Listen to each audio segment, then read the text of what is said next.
stage. Minerva, you have a seat. There's more seats over here. There's 2 seats. Okay. Saki wants to do another dance. Going back that way. Okay. Well, thanks everyone for gathering today. I guess I'll keep the nice music going. It's a beautiful soundtrack. For those of you who are longtime Think Chinatown members, I don't know what to say. People who come and join our parties and night markets and art festivals, welcome back. Can I see a show of hands of new people to the Think Chinatown Circle? Wow, so many! Welcome, welcome. So we are Think Chinatown.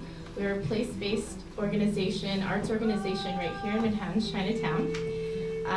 We do all sorts of fun, free programming for the community, such as our night market, our Chinatown Arts Festival, and activities we do here in this space. We just had a lovely Lunar New Year festival right here. And had this beautiful exhibition up right now by Allison Kuo. We'll meet again. This show's coming down in 2 weeks, and we'll have another one up mid-March, so stay tuned for that. And the reason why we do all these things is so that we can be together in community and work on things that needs to be talked about, and things that happen at us that in our neighborhood, and just learn from each other and know more about each other and build that trust that we need to I don't want to say fight, but to stand up for our community, our neighborhood when the time comes, which seems to be like all the time these days. But thank you so much for coming. We'll be programming in this space through June, and then we'll be going through renovation. And this will be a kitchen space where we'll be teaching kitchen classes with Chinatown aunties and uncles. And we'll continue to show art here, and also all of our other community engagement workshops and other Think Chinatown activities. So stay tuned. So today is such a special, or tonight is such a special night. I think maybe this is like the biggest superstar we've hosted.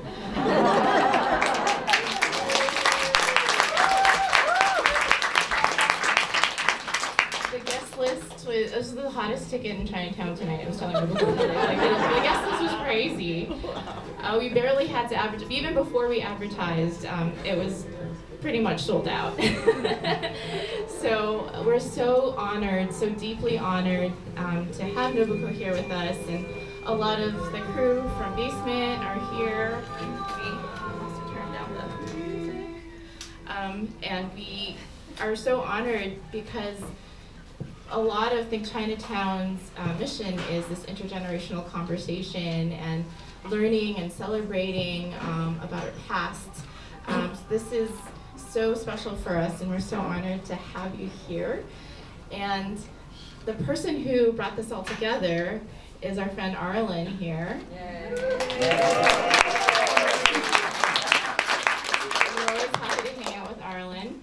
So I'll turn it over to him to introduce Nobuko. Okay. All right. My name is Arlen Huang, and it's great to be here. We stand on the land of the Lenape-Hoking people. To ask the question, where are the Lenape now, is to begin understanding American history. A few months ago, Liz Young said to me how sad she felt that Nobuko did not have a plan to read her book in New York City. It was published in 2021, and with COVID, live readings were impossible. Well, Liz, we're here. Yes. There you are. Thank you very much for organizing. Thank you. My deepest honor.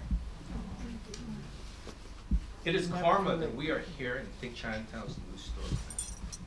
already has a signature name, One Pike. One Pike joins the fabled storefronts of Asian American history. This used to be AFI, and Lydia Tom was the president of AFI. I met Nobuko 52 years ago.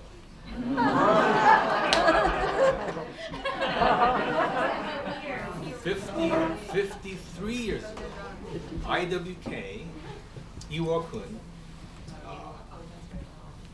what is it? The Righteous Harmonious Fists.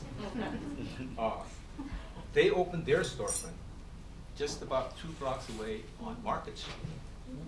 Now, if you walk down here on East Broadway, all the way down, you bump into 22 Catherine. The 3rd floor was basement. The 2nd floor was the Chinatown Health Clinic and Pearl River Mart held down the storefront. 32 East Broadway was Asian Cinevision. Now, if you walk west down towards Chinatown, you bump into Wing on Woe, the Demo Club, and Chinatown Fair. They were always on Mott Street.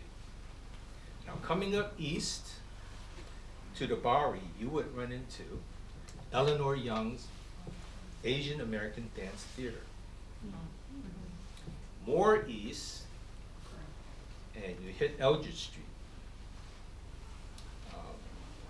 Make a left, you go up the hill, and you bump into Project Reach. And who was the director of Project Reach? Liz Young. Liz Young. and Reach is still here. It's at a different address and still on Eldridge. Now, okay, stay with me. We're gonna go this way. We're gonna cross this street, and then we're gonna head over to Canal. And on Canal, Margaret Fung opened Asian American Legal Defense and Education Fund. 45 years. Lillian Ling worked at all there for 38 years.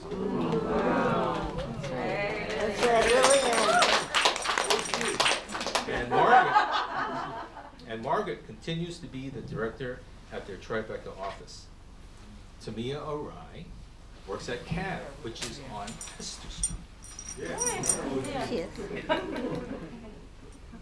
Okay, now we're gonna go all the way this way. Go past Canal East Broadway and end up on Madison. You guys are still here? Yeah. So Bob Lee was a member of the legendary collective 217 Madison. That was where Bob Shang lent Corky Lee a camera because Corky wanted to take some pictures. And who can forget 217's John Gao, who lip-synced the speeches of Malcolm X. Off the vinyl. Right on, brother. And Nobuko knew us all. I see many people here, old friends, and you guys got to promise me and Nobuko that you're going to stay here after the show and meet all these young revolutionaries and activists in this room. Let me get the ball rolling. Let me introduce you to the LA film crew. From LA is Win. You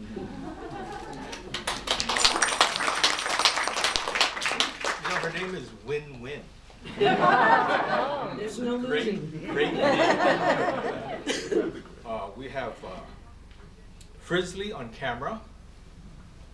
There he is. Jay on sound.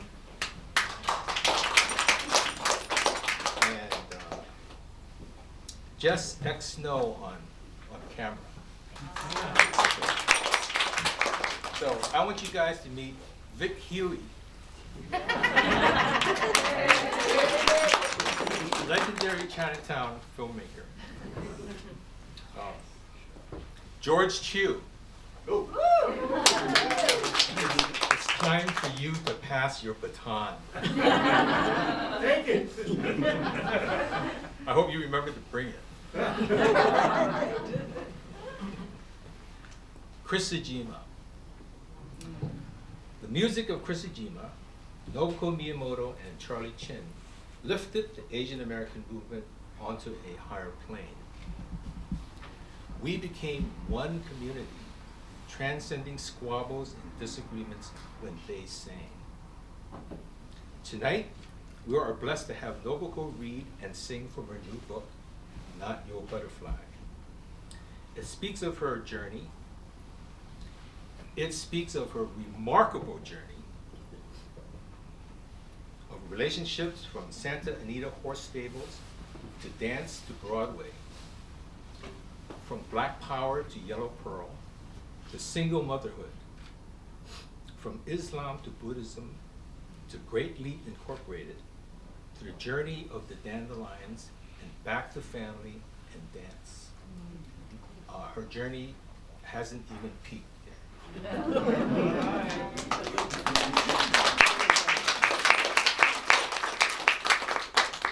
With love, welcome Nobuko Joanne Miyamoto.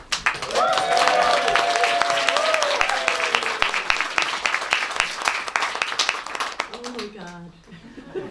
This is truly amazing to be in this circle of love and community. I did a talk on Wednesday night at the Buddhist temple, the Buddhist church, and that was the first place that Chris and I sang. And it was like a homecoming, and this is another homecoming today.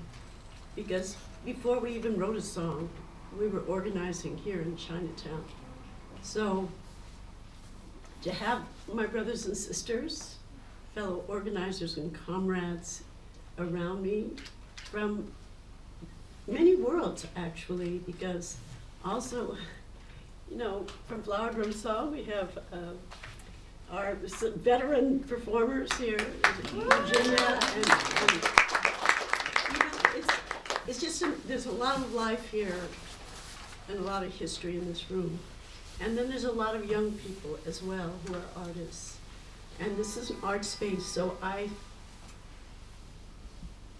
sort of tried to create this talk about art and activism, but also about the political and personal, and how those two things weave together sometimes with difficulty, but how we have to do it in order to endure and change ourselves, our families, and our communities. So I'm gonna try to do this with, you know, moving things along as smoothly as possible, but a lot of it, I'm going through my feelings, and there's a lot of feelings tonight. I grew up without a song that sang me. I didn't know I was missing my own song till I found my sisters and brothers rising, searching, claiming their silenced voices. I stood with them. I sang, I learned. We all have a song within us. Now I see my songmaking, a sacred task, a deep listening, grasping a melody from the inner ether, weaving meaning from the madness we're living. And that final act, finding the courage to sing aloud, to touch even a single soul as only a song can do, to birth a better world, knowing we all have a song within us. So, very briefly, I'm going to read from the first chapter of this, because this is where I started, my first memory. I was born in a place I didn't belong. At 2, I became the enemy, a would-be spy, a threat to U.S. internal security. Soon, I was removed with 120,000 others who looked like me to a place grown-ups called camp. But it was no summer camp. So that's my first memory of being in Santa Anita racetrack, sleeping in a horse stall, and being removed from a home, like many of us have been removed from home. How many of us, right, have been removed in one way or another by our families? We are all been removed from this place, home. And how, yes, by force, by history, by family. And that removal creates a kind of trauma that most people didn't talk about in the past. But for me, my trauma began to be healed by when we moved from Santa Anita racetrack to Montana, where my father harvested sugar beets for the as a volunteer, to Idaho, and then finally to Ogden, Utah. We were finally free. And the first thing that my father did, he took me and my mother to a concert of classical music.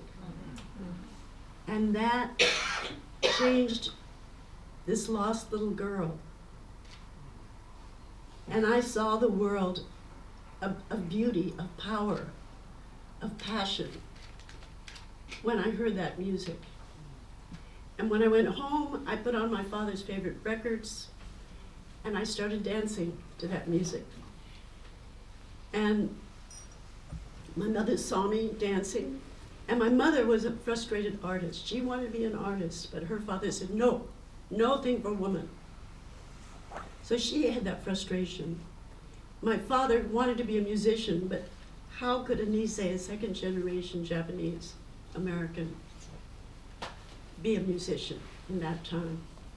So they both, when they saw me loving music, loving to dance, they encouraged me.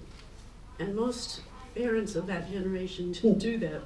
They tried to find a way for us to make a nice, good living, right?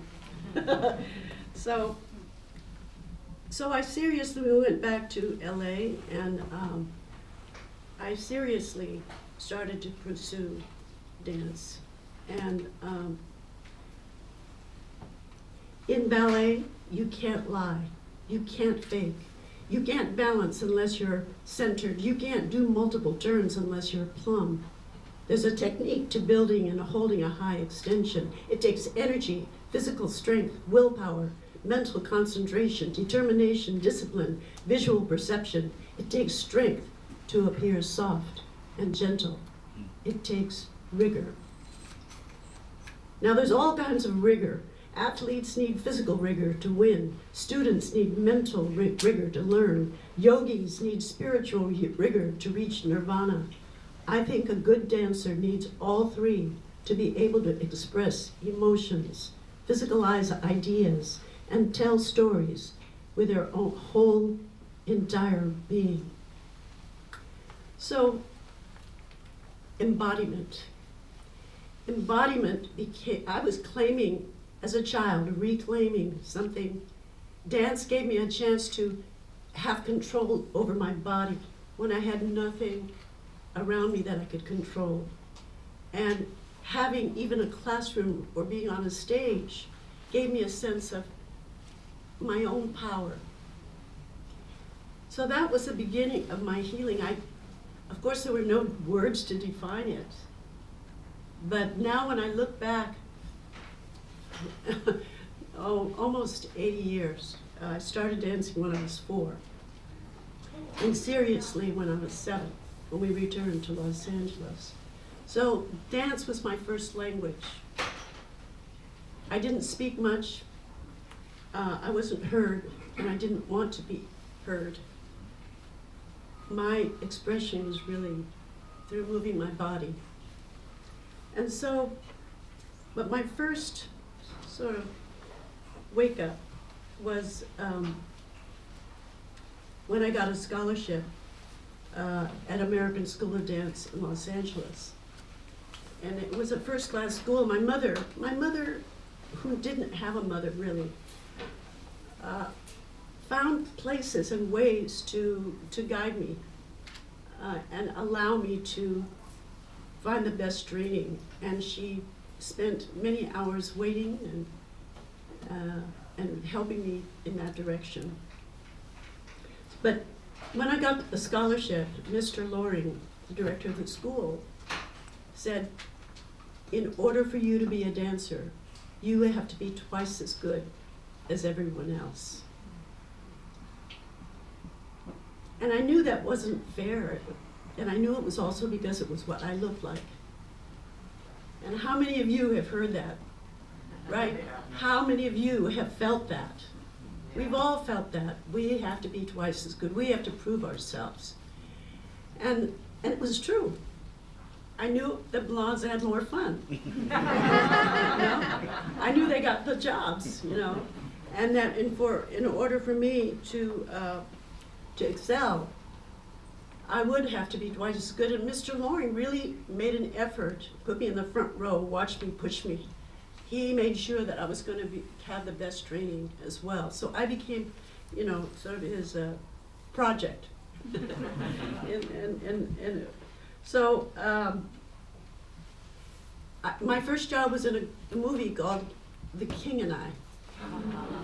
Right? And I played in the ballet sequence, Small House of Uncle Tom's. Uncle Tom's Cabin in Siamese or Thai dance. And it was a beautiful, beautiful piece. Then I got another job playing an Indonesian dancer in a movie called Les Girls. So it was always, you know, then the next job I got was in a job that Bjork Lee, and then later Virginia was part of, called Flower Drum Song. And it was a Broadway show. This was a big deal. I never left home.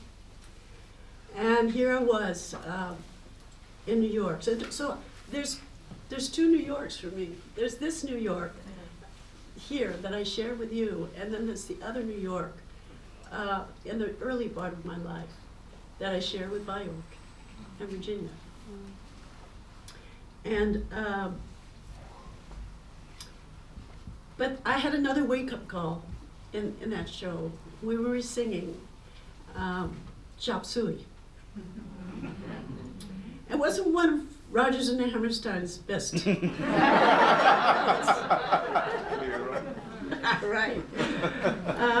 So Chop Suey, yeah. We're right, we were doing this. And for most of the 2-hour show, we didn't have to look at the audience directly. And we don't see how they look at us. But at this moment, singing Chop Suey, we are looking straight at them, serving ourselves up on this platter of a stage. In a flash, I saw it. We're Chop Suey. We're Chinese food for white people. Not too spicy, not too stinky, not too real. No lapchang, no hummu, no 1,000-year-old eggs, no thank you. They looked so satisfied, so happy with that familiar dish. Chop suey was not what real Chinese people eat. It was survival food invented by Chinese cooks to please the palate of the lo fan. But at that moment, I didn't want to please them. I wanted to shake them up. I wanted to leap off that stage and shout, "This is not me, lady. I'm not your chop suey. I'm a third-generation Japanese American born in LA, and you put me in concentration camp, remember?" Well, of course, I couldn't exactly do that. But. So as dancers and actors on that stage, were we sellouts for using our bodies to create stereotypes that we would be stuck with over and over again? There was no simple answer. We were all in the game with our talents, our love of theater, our ambitions, our innocence, our ignorance, our limited worldview on the table. We were all complicit in a system, a cultural machine that created, influenced, and reinforced tastes, ideas, and values which were pushed not only all over the United States, but worldwide. It was a cultural pyramid with very few players who scaled to the top, and a lot of us peons scuffling at the bottom. Sounds familiar? So, that, of course, I stayed in the business I was only 18 years old at that time. But I was seeking something else. I was trying to find a way to cross the color line. And I thought simply by being twice as good that I could do it. And I actually, at one point, I did it for a short moment. I did it in a movie called West Side Story, where I passed for Puerto Rican. And West Side Story, yeah, was amazing because I did get to work with Jerome Robbins, and it was a cast of dancers, the best dancers in the world. And it was an iconic film that people still, all over the world, still love. Which one did you like better, the new one or the old one?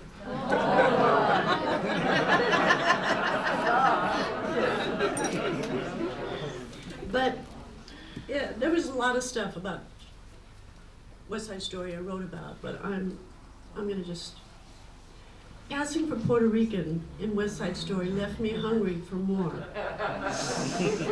Growing one's talent and career depends on having opportunity, a chance to grow in different roles and with increasing demands.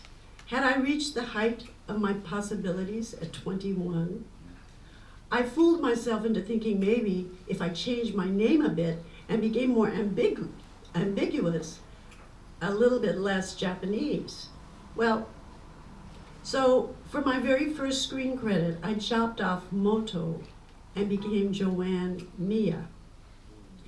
But the night of the premiere, when I saw my name on the giant Cinerama screen, I knew that a part of me was missing.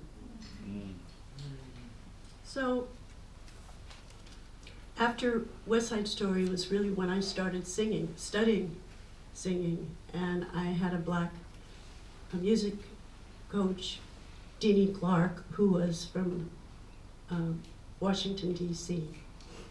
And I sat at his piano with him, and Deanie would talk about life for Black people in D.C. and how he had to sit in the balcony of the theater when they went to the movies, when white people could sit on the ground floor. And I said, then I started talking about camp, my experience of camp. And then I began seeing that, hey, there's some things here that we have in common, you know. But he had the patience because I was really afraid to use my voice, to hear the sound of my voice by myself. And in West Side Story, I sang with, other people. But if I had to sing by myself, I couldn't do it. It was hard. So after a few years, I did finally, at another show, we did Choo Chem, which Virginia was a featured performer in. So I was, two times I lived in New York before I came in the late 60s. And I came here because I was helping a filmmaker, an Italian filmmaker, make a film about the Black Panthers. It was a docudrama, and he was using an actor who was a political person, and having him become a Panther. So we were hanging out with the Panthers in Los Angeles mostly, filming, and that was the first time I was really stepped off the stage and stepped into real life and saw what Black people lived through. And it changed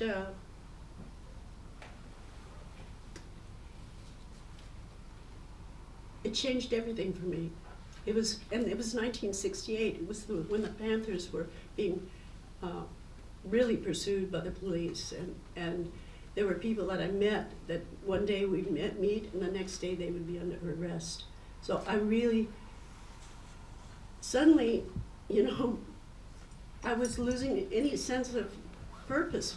I couldn't go back. I couldn't go back to what I had been living. I couldn't go back to my ambitions. I couldn't go back to my own desires for a career. I just couldn't do it. So as part of this film, we came to New York. And we were in the East Harlem at a place called the Young Lord's Church. And maybe you remember this. In 1969, they took over the church because they wanted to do a Breakfast for Children program, right? They had asked the church many times, can we do a program like the Panthers had, where they could feed Puerto Rican kids before they went to school. So when they couldn't do it, finally they took over this church, and in this church was just filled with Black and Puerto Rican people. It was like, you know, roiling with the energy. And we went in there to film. And I was watching Felipe Luciano do a poem. And I was like, oh my God, it was just an amazing. And suddenly after the poem, a tap on my shoulder pulled me from the dance of words. I turned to see a petite, middle-aged woman who looked Japanese. What's she doing here? A pair of winged glasses straddled her nose, a bandana wrapped her hair, a yellow #2 pencil perched on her ear. She could have been one of my LA Nisei aunties, but there was something different about her. She wasn't as well fed, and her clothing proclaimed function, not fashion. She had leaflets stuck under her arm and a small notebook in her hand. Was she a reporter? Her face was open with surprise. Maybe she was wondering what I'm doing here too. We are the only two yellow dots swimming in this roiling sea of color. So you don't know who this is. This is Yuri Kochiyama. And Yuri, of course, starts questioning, what camp were your folks in, and blah, blah, blah. She starts, you know how she did. And then she invited me to go to a meeting of Asian Americans for Action. And I thought, wow, what's that? But before that, she invited me to her house in 545 West 126th Street. It was a part of the projects there. Apartment 3B was not like any home I'd ever been to. It was no quiet retreat from a busy New York life. It was a meeting house, a guest house, a drop-in center, a family hostel where you might find Black and Puerto Rican comrades, acquaintances, and strangers from anywhere in the world passing through to eat and rest their heads for a night or two, or sometimes weeks.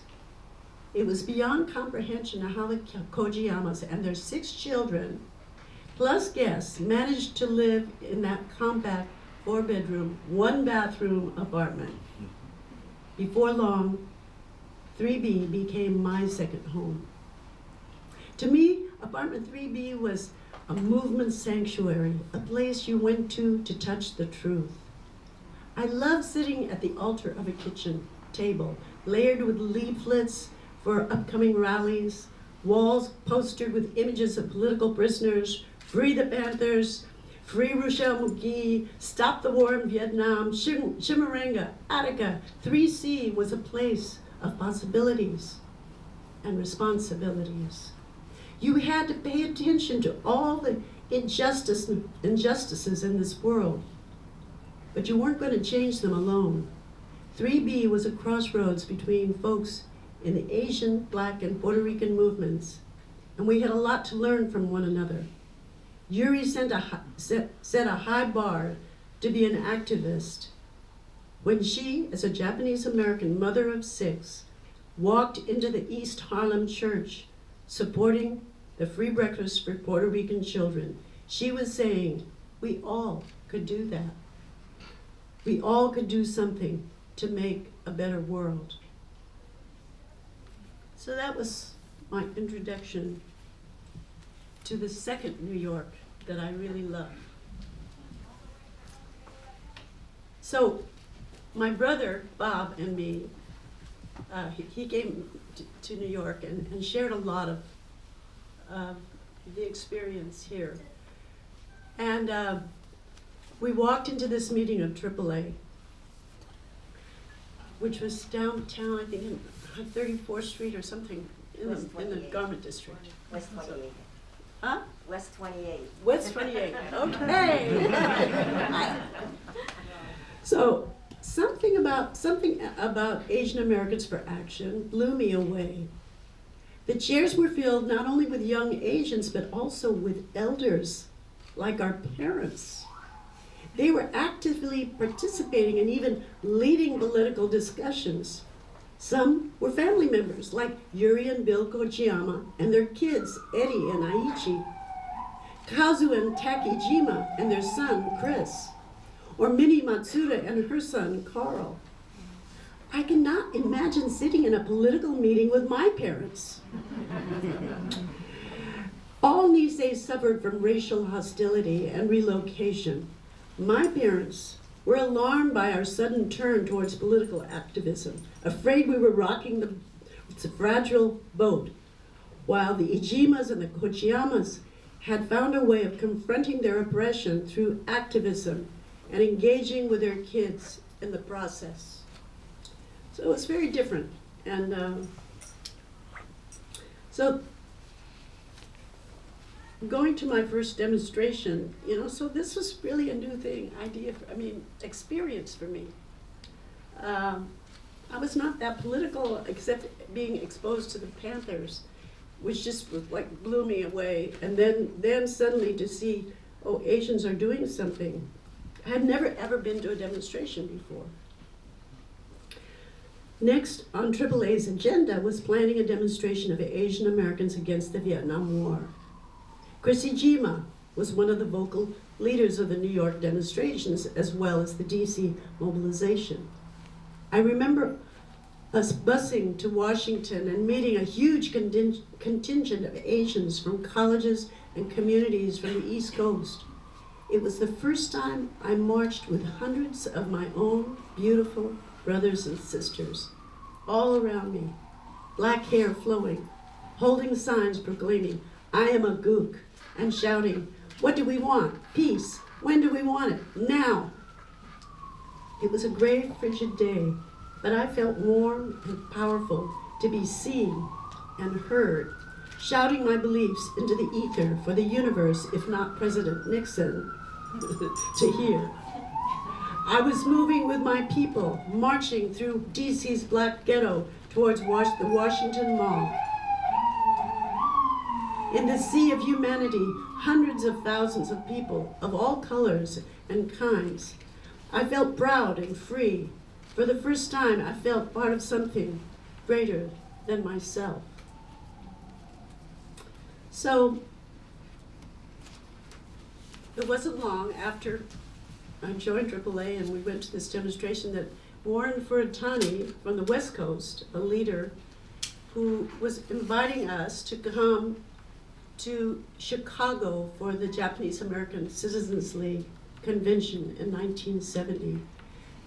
They were trying to get young Asian Americans to push the Japanese American Citizens League to take a stand against the Vietnam War.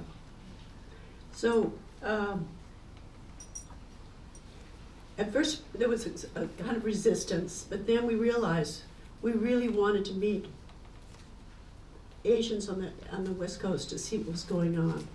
And it was really the first time we realized, oh my God, we're not just a bunch of radicals here. We are a movement. This is the Asian American movement. So, Chicago is a stone cold city known for the mob, Mayor Richard Daley, and its bone-chilling wind, the hawk. In 1968, Chicago grabbed the eyes of the world when 15,000 Vietnam anti-war protesters vowed to shut down the National Democratic Convention, and iron-fisted Mayor Daley unleashed the largest, bloodiest police riot ever seen on television. In December 1969, Fred Hampton, leader of the Black Panthers, was assassinated by Chicago police. This was the Chicago our New York Asian American caravan rolled into that summer of 1970. So besides meeting our Asian American brothers and sisters from the West Coast and realizing that we were a movement, we wanted to check out Chicago. So we went to the Black Panther office and they greeted us like brothers and sisters.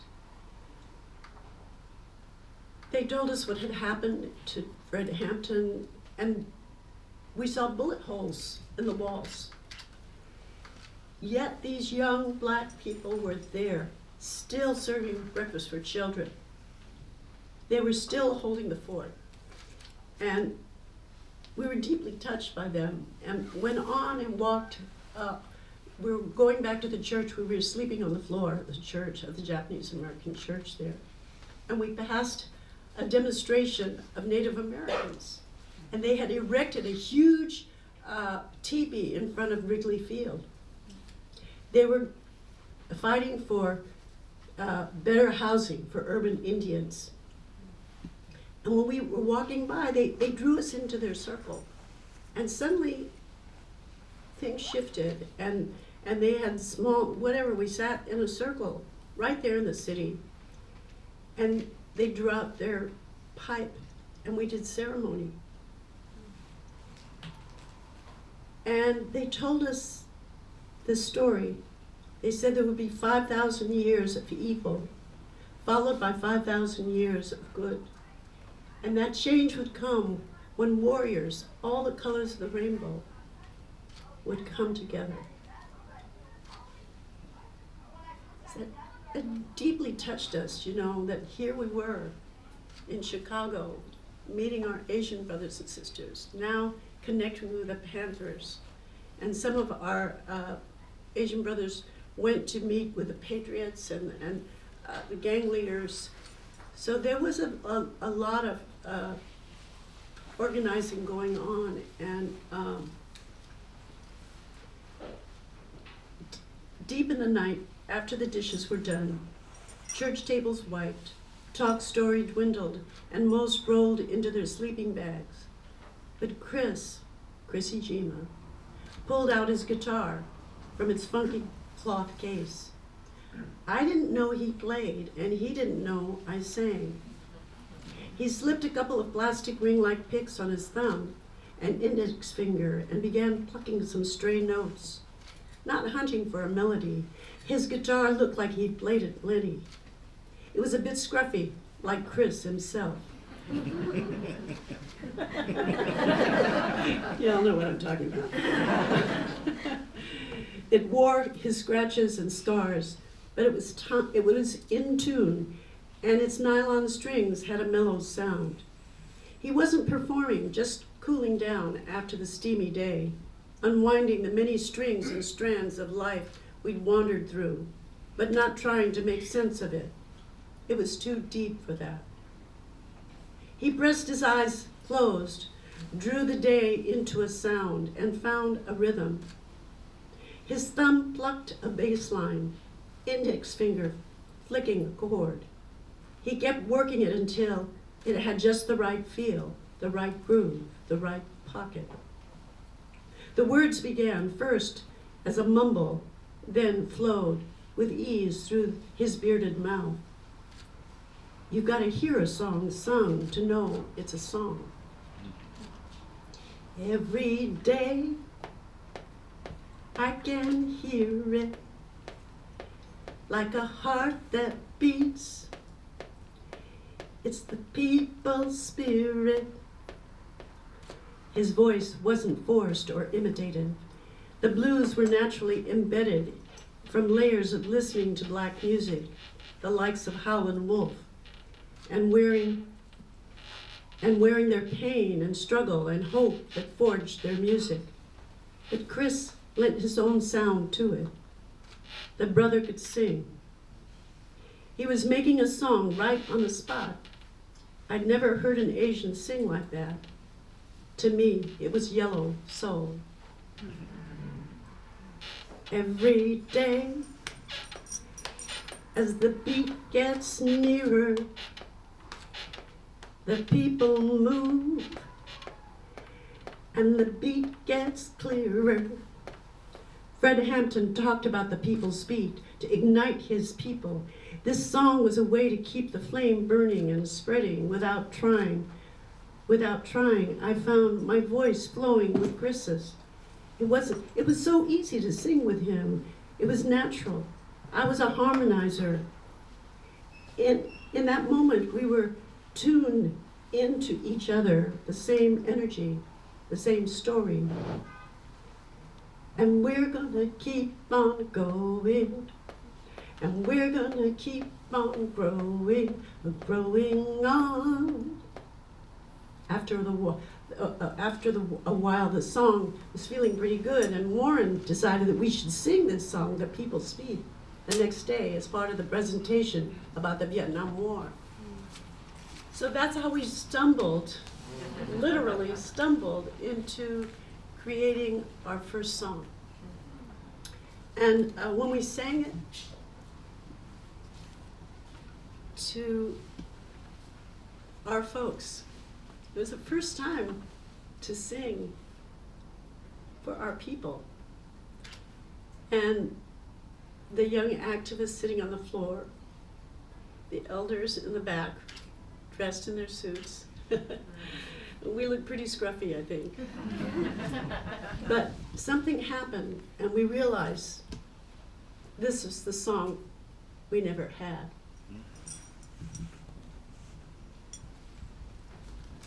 So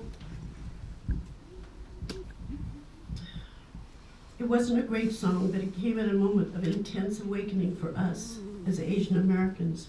We were finding ourselves, finding our voices, finding a way as brothers and sisters out of a communal trauma that had kept us silent, invisible.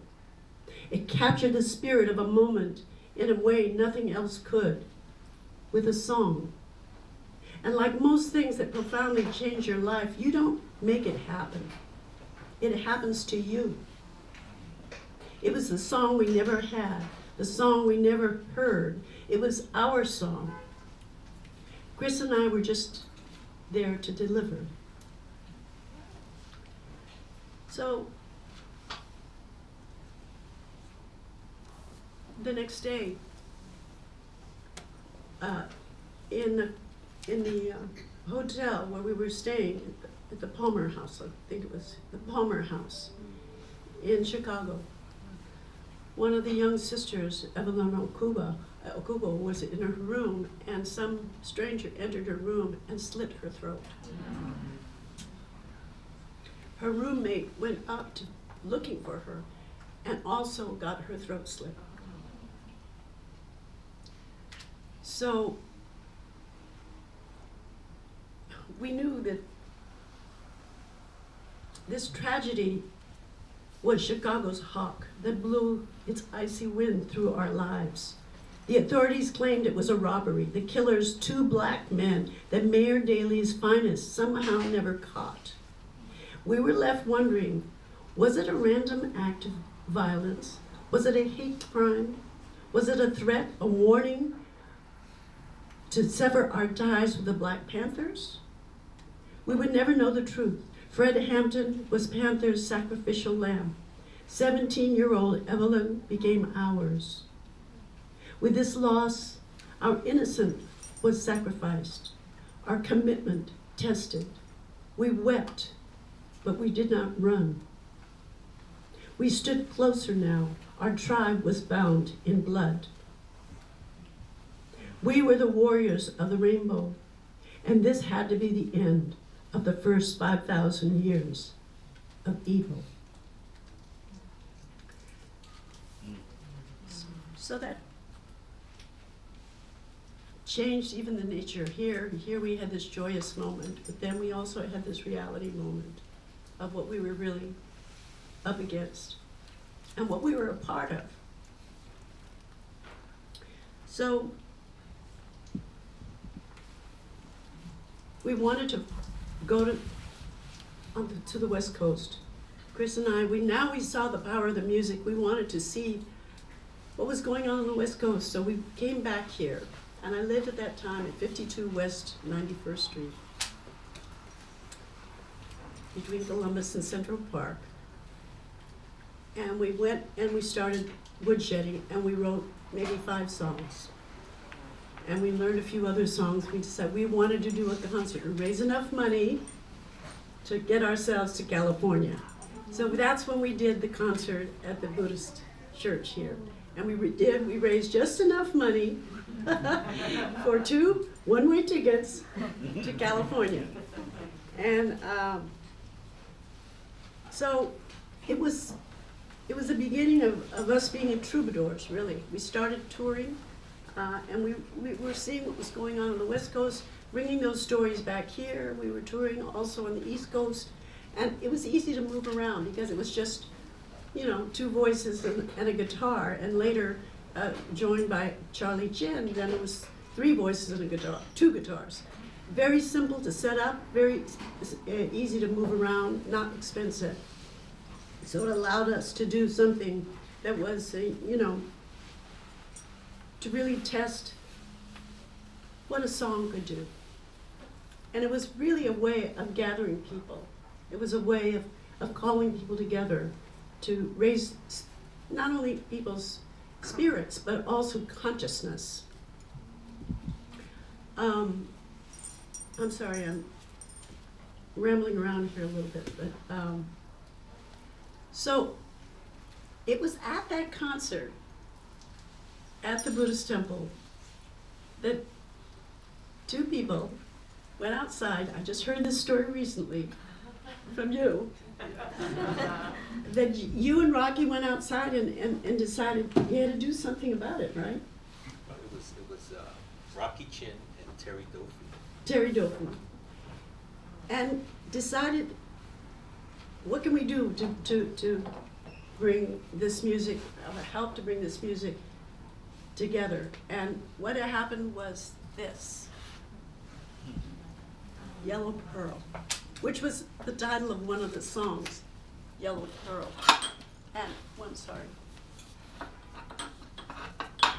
So this, here we come, right here in 54 Elizabeth Street, in a place called Basement Workshop. So while the West Coast had wide open spaces in which to stretch and grow ideas and organizations, in New York, our bright ideas often gestated in small and dark spaces. Basement Workshop, and I had the wrong address here. I had 22 Catherine, and then later learned it was 54 Elizabeth Street, right? Was a Chinatown cellar, a dank cave where we sweated in the summer and froze in the winter. Its darkness held secrets and struggles we could not imagine. A collection of 30 young activists, poet, artist, rebels, aged 16 to 30, crammed into that cellar for noisy meditations on what it meant to be born in a place we never belonged. It was a womb where we could transform our self-hatred, self-doubts, and desires into someone else. Like salty pickles, miso, and 1,000-year-old eggs, we needed darkness, pressure, and time to ferment. We needed 100 years in America, 3 generations of racism, marginalization, and exploitation. The Basement Workshop had enough space for us to birth our new selves. Some folks got the bright idea to use the songs that Chris, Charlie, and I were singing as a core around which to gather other expressions of what it meant to be Asian and American in 1970. It would be an album, not recorded, but printed, with drawings, poems, and short stories, inspired by the LA-based Ghidra newspaper and UCLA's Roots Journal, we invited Asians throughout the nation to send their reflections, images, words, stories. It took over a year to harvest our collection in the basement, our cave, to confirm that we were not alone. An Asian American awakening was happening everywhere. So I think with a grant, Rocky and Fei Chang got a grant for something like $3,000, right? And we were able to print this, and it has the artwork and poetry, Tomie. How many of you contributed to it? Did I say something? Yeah. All Yes. right. So the typesetting machine was stolen, and the gang who took it wanted to resell it back to the basement.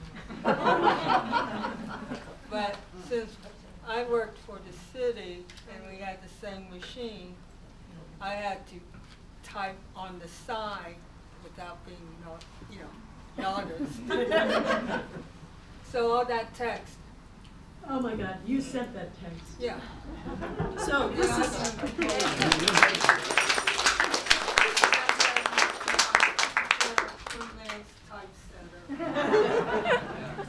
that's amazing, Yeah, it had to be done all underground.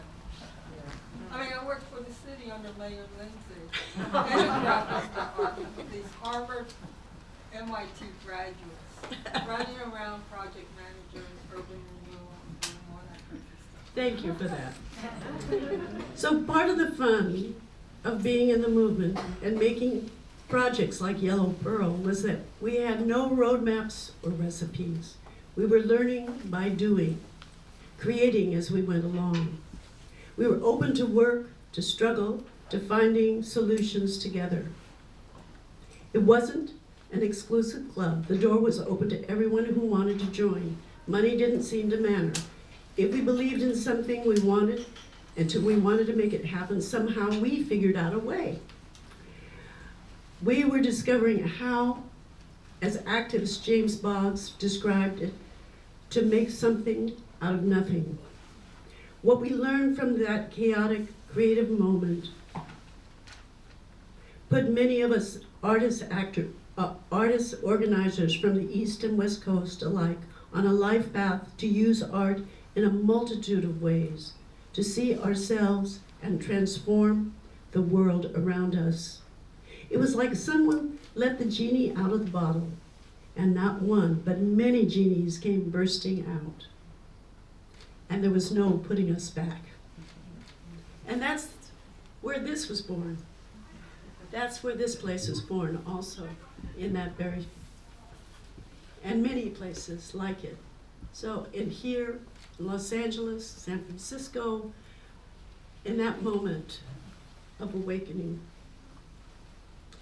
So I know this is a big arts group here, but I want to also bring, and this is Chinatown, but I want to bring Uptown to downtown as well. And I want to talk about that living 52 West 91st Street, I was also part of a squatters movement that was going on in our neighborhood. And New York is such a tough place. Oh my God. How do you find a space to live? It's like, in LA at that time we had a lot of space, and it was also cheap to live. But New York was difficult even then to find spaces. Not as difficult as it is now, I guess. But I had an apartment for $103 on 52 West 91st Street. And it was first I had the downstairs, the basement apartment, which was $69. It had a bed that fell out of the wall in one room with a little turnaround, And then upstairs, the guy moved out, and my housemate downstairs said, "You can sublet that place for $103. Wow. And so this place had a big living room. It was like for first floor of a brownstone and a one bedroom. And so we who didn't live down in Chinatown and didn't have a community down here, we wanted a place to meet in the Upper West Side. At first, it was 52 West 91st Street. Every Friday night, me and my brother had these parties, gatherings, and 50 people came, and people were wanting to be together and to talk and to party and to. It was a way. It was really a way of loving ourselves again. And so we noticed that there was a squatter movement going. Me and my brother and say, "Hey, this party stuff is getting too big now. We need a little bit more space." So we went and we went to El Comité, this group that was organizing the squatters, and we asked them if we could, if they could help us find a storefront. And they said, sure, just like real estate folks. They took us around the neighborhood and they said, oh, here, bodega down the corner, subway down the block, here, 88th and Amsterdam, storefront, take it. So in the middle of the night, were you a part of that? No.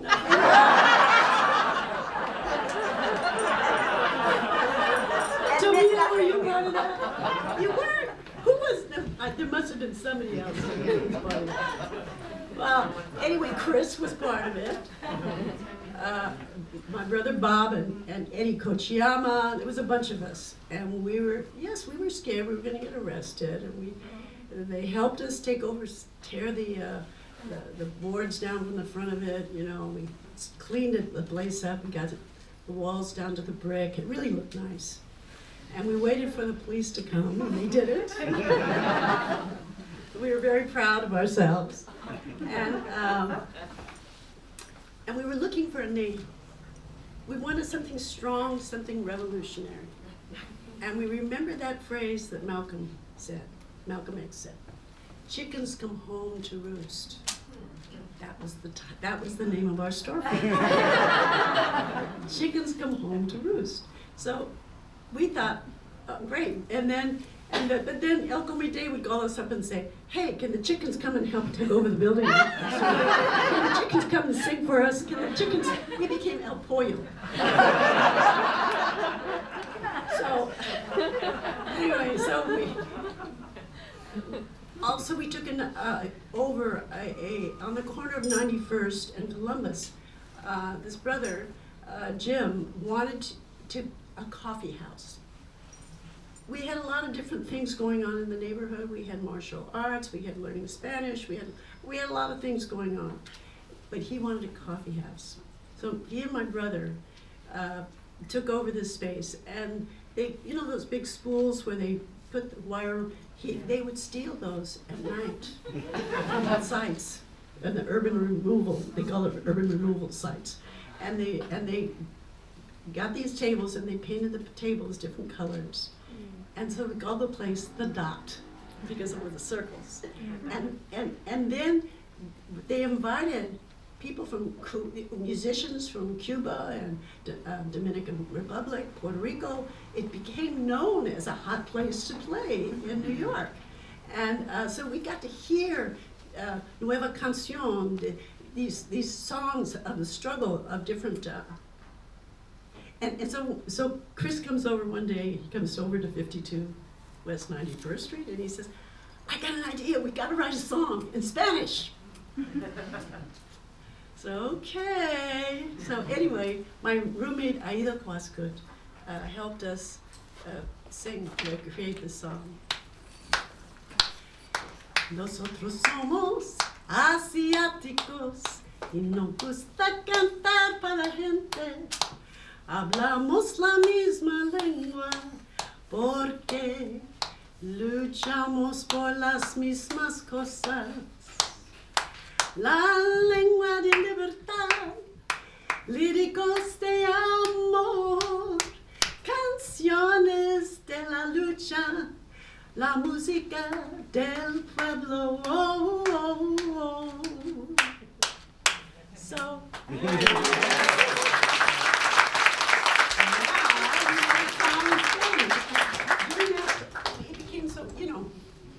everybody knew the chickens could sing. And we made friends, you know, music became a way not only to activate our community, but it became a bridge to other communities. We did more gigs for the Puerto Ricans that year and the next year than we did for Asians, truly. And we made a record, 45, with Somos Asiáticos on one side and Venceremos on the other side, and they released it in Puerto Rico, this group. So we were really testing the power of the music. We were testing the power of what culture could do, and we saw that the beautiful songs of Nueva Canción from the cultural movements in Latin America and how it was tied to the struggle. We were really inspired by this. And Yuri, of course, she was watching. And Eddie was participating with all of this. Her youngest son, well, he wasn't her youngest. Yeah. He was a middle son. And so she got this idea. She was actually a citizen of the Republic of New Africa, which was the RNA was an extension of the philosophy of Malcolm X. And they were going to be doing a rally in front of the United Nations, and she thought it would be a good way to get Asian Americans to support the struggle, and for the Black movement of Republic of New Africa to get to know Asian Americans by having us come and sing. So, of course we did it, and we met two brothers at first, Matula Shakur and Atala Ayubi. And Matulu was a political prisoner for 37 years, and just December 16th of this year, he was released from prison, and he's in Los Angeles. Yes. So this was a long relationship that was begun in this moment, and I'm going to just. So we sang for this rally, and at the start of we sang "We Are the Children." The audience of Black nationalist revolutionaries looked at us politely as we sang the song that unfurled our history. We are the children of the migrant worker. We are the offspring of the concentration camp. We could feel them warming up to us. By the time we sang, we are a part of the third world people who will leave our stamp on America, they were with us all the way. That song wasn't one of my favorites, but at the final moment was so powerful when we belted out with our feet planted and our fists in the gray sky. We will leave our stamp on America. We will leave our stamp on America, America, with 3 Ks. We were brothers and sisters now. And everyone said, right on, free the land. We were no longer foreigners or outsiders. With a simple song and the presence of our small contingent of Asian Americans, a bond of solidarity was formed, just like Yuri knew it would. So, that was the day I met the father of my only son. And we walked all the way from the UN to 91st Street. And that was how we got to know each other at first. And then we sat on the steps of the inside of the apartment 52 until 8 in the morning, and we just talked. And he wanted me to know who he was. He was a follower of Malcolm from 17 years old. He wanted me to know his journey as a child who grew up in the Bronx. He wanted to know, we need to know that he was Peter X when he met Malcolm X. He became Mfalme as a member of the Republic of New Africa, and later he would become Atala Ayubi. And it's a long story, and his niece is here, right here in front of me, Rakiba. So it's a complicated story, just like many of us. We have complicated lives, and I'm going to go into my complicated life with you because as artists, we sometimes have to take stands that are difficult for our families to understand, right? We sometimes have to rebel or break form and do things that maybe people won't understand. Our people won't understand. So when I found out I was pregnant, I was really on my way back to Los Angeles because I wanted to replant myself in my home, in the place where my family was, where there was a big community of Japanese Americans. I wanted to live there and to do my work there. At the same time, my heart was torn, you know. Could I live here? So I decided, I was in a quandary of what to do. Crossing the color line in the outside world is one thing, but doing so within one's family, one's community, is something for which you can never prepare. I had committed the cardinal sin for a Japanese family, a dreadful act that would have lifelong consequences. My love for a black man would bring shame to myself and my family that would weigh us down like an anchor to the bottom of the sea. But my dilemma was double. In those days, single mothers were non-existent, invisible, unthinkable in our community. If indiscretions happened, and of course they did, couples who got pregnant got married for at least a while, some for a lifetime. Japanese people didn't need a shotgun. Our weapon was tradition. Our weapon was shame. So I was trying to figure out what to do. Do I keep the baby? Or what do I do? I really didn't know. And I went to visit Los Angeles, and I talked to Reverend Kodani of Senshin Buddhist Temple, who was maybe not a normal reverend or priest. He was born in Watts. He was a third generation like me, about the same age as me. And I asked him, I said, I want to come back to the community and I want to do work here, but I'm afraid they won't accept me. And he said, what do you want to do?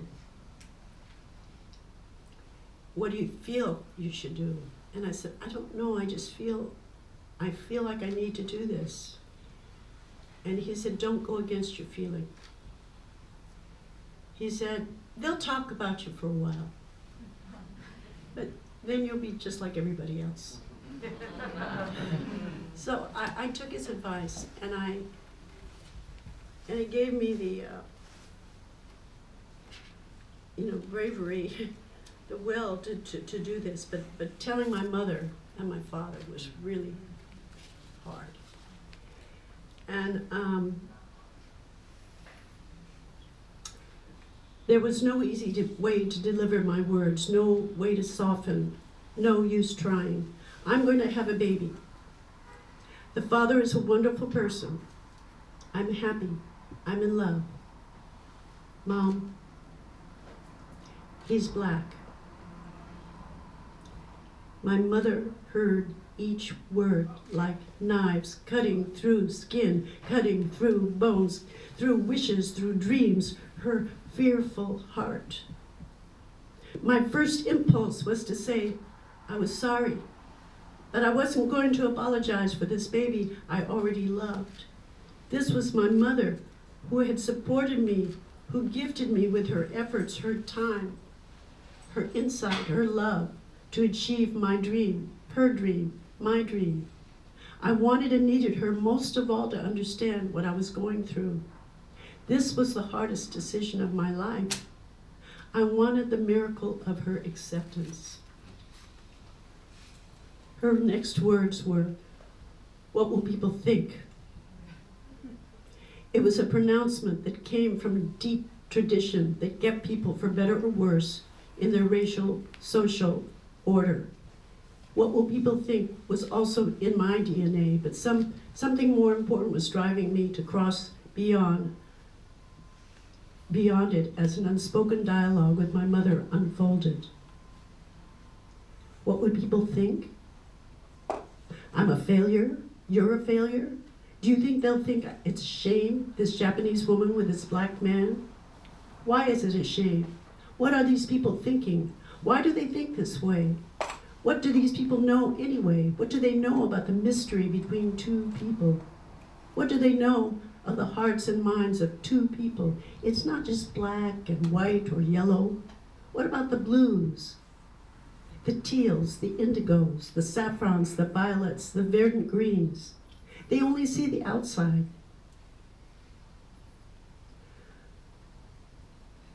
You think the world will not accept this mixture? It was okay when my grandfather married a woman with auburn hair and alabaster skin. It was all right when you married his son, but I'm stepping down instead of up. This puts me in a different position in the pyramid. What's on white on top, darker on the bottom. We want to keep our distance. We want to live our lives in delusion that we are better than black people. We want to keep our distance because deep down inside we don't want to be treated as they've been treated. That's it. That's it. It was bad enough how Japanese were treated.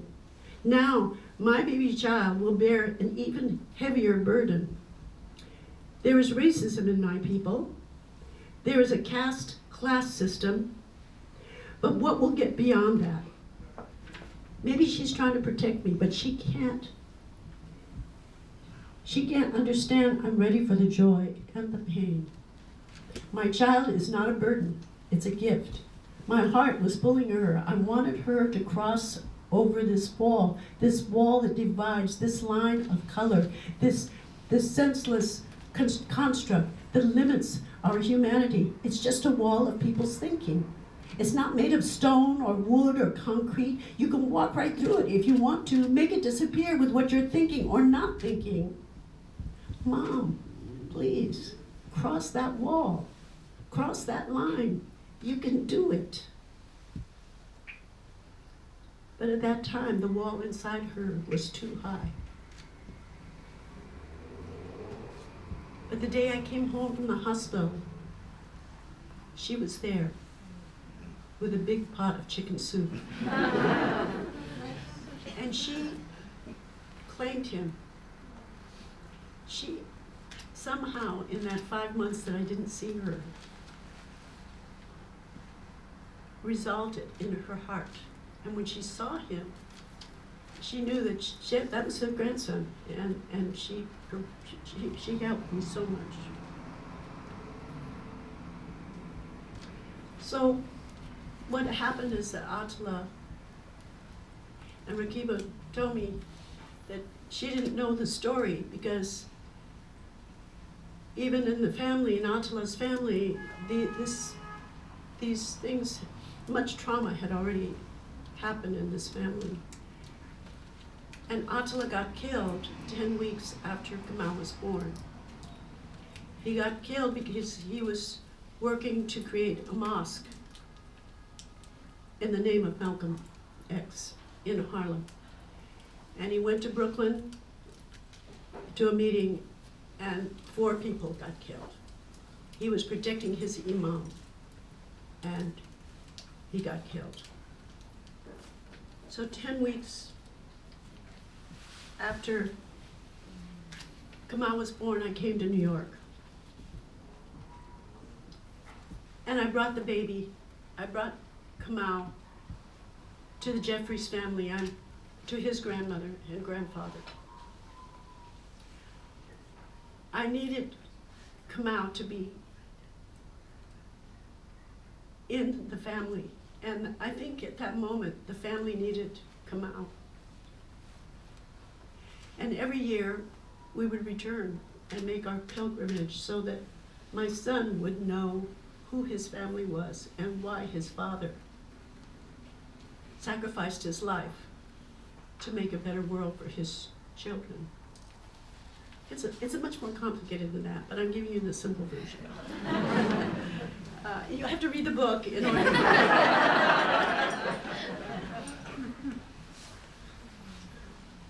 Some call Attila a martyr, a fallen warrior. It took me years to understand that Attila was meant to be there at that moment. He lived his life striving for justice to better the lives of Black people. It was not a sacrifice. It came from his love of life, his love for people, his love for all of us. He gave his life to build a mosque. He gave his life to defend Imam Tawfiq. He did what he wished he could have done to save Malcolm. The last kiss he planted on Kamal's picture was not for him alone. Attila was going to Brooklyn to make a life better for all his children. So that changed my life and who I am. Because now, in a way, I was a Black mother. I had to figure out how, as an Asian person, how do I raise a Black child? And it was because of the Jeffries and their humanity and love that they taught me how to do it. They took me into their hearts, into their home. And Yuri Kochiyama's family also did the same. Zulu and Kemi, they were all cousins. Rakiba, you know, though you were all part of this healing of trauma. This is, and we couldn't have come through. Kamal could not have grown without having that kind of support and that knowledge that this family was there for him. Also to be connected to this legacy.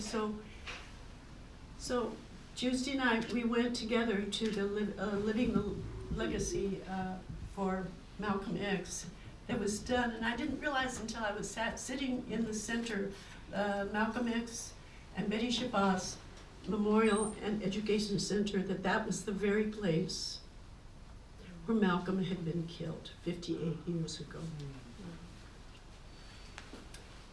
And here I was sitting with Rakiba and her mother, the sister of Attila, who had known Malcolm, who had been part of that family,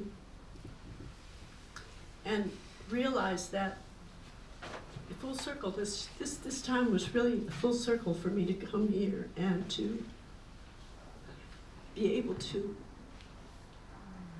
be with you in that moment.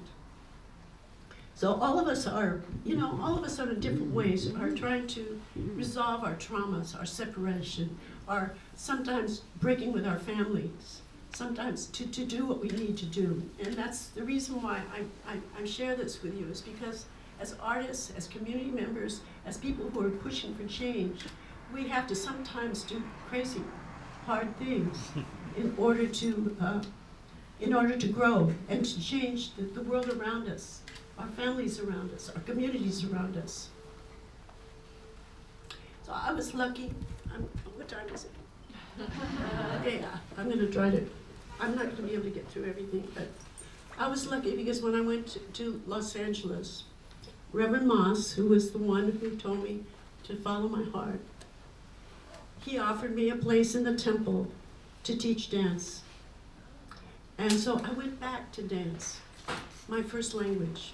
And I taught dance to people who were everyday folks who were not non-dancers. And through teaching non-dancers, it pulled out my creativity. And I started putting together the music I was writing with the dance. And now I was settling into a community that was learning who I was as a Japanese American, as a Buddhist. and beginning to make work there. And so I'm going to talk a little, I'm going to just summarize because the next 50 years of my life, this part of the song making was only 3 years of my life. But it was the place that made me and prepared me for the next 50 years. And you all, you have made contributions in this community and have shared that moment with me, and have gone on in all of your different ways to make music, to make art, to make change in this world. And I want to honor you and thank you for all you have done and are doing now. So, Kamau definitely influenced what I did as an artist as well. So I work with children, and I created works with children because I wanted him to be involved in the arts. I created works. Now, the songs were very singular, and simple. 2 voices and a guitar. Now I was creating work. I created a work called Chop Suey, my revenge work, which was a story about a young girl growing up in Chinatown, but it was LA Chinatown. And that was the first musical that I wrote with Benny Yee. And then I worked in other projects where I brought artists together, both professional and non-professional artists, and created work that told the stories of Asian Americans and put it on the stage. And our communities were seeing themselves for the first time up there. Their stories were being told. And that was a powerful way of accepting themselves for the first time. They didn't see there was no Michelle Yeoh. There was, we didn't have those stories that were going on that was telling our real story. So having it on a stage in the community was important. And we also toured this up and down the coast, California and Hawaii, etc., to big productions. Crazy. But then also I started creating work in 1992. We had the LA uprising, the LA riots. And I drove, because Senjin Buddhist Temple, where I was at, was on Normandy, near Normandy, and just a couple miles down from Florence. So I drove down there one day, just a few days, things were just burning and everything was a mess, and drove down there because I wanted to see this place. And as we got to the spot, this black kid crossed my path, and we were in the car, and he looked at me with hatred in his eyes. It scared me at first, and I wanted to say, hey, I could be your mother. I love Malcolm. And then I realized, wait a minute, we've got to tell stories. We got to tell our stories, and we got to tell it with. So we started a project called A Slice of Rice, Frijoles, and Greens. And we had Black artists, Asian artists, Latino artists on the stage together on their first voice stories, telling their stories together. Now their stories weren't necessarily connected, but they were just telling them. And the connection came from the people watching it. This was a way not only for us to help create productions, but now we're helping individual artists to empower themselves to tell stories. Now we were seeing how we can make collaborations between artists to grow work. And so for a lot of this, I was creating work myself, but I was, being able to help other artists to do work. And we started an organization called Great Leap, which is now in its 43rd year of existence.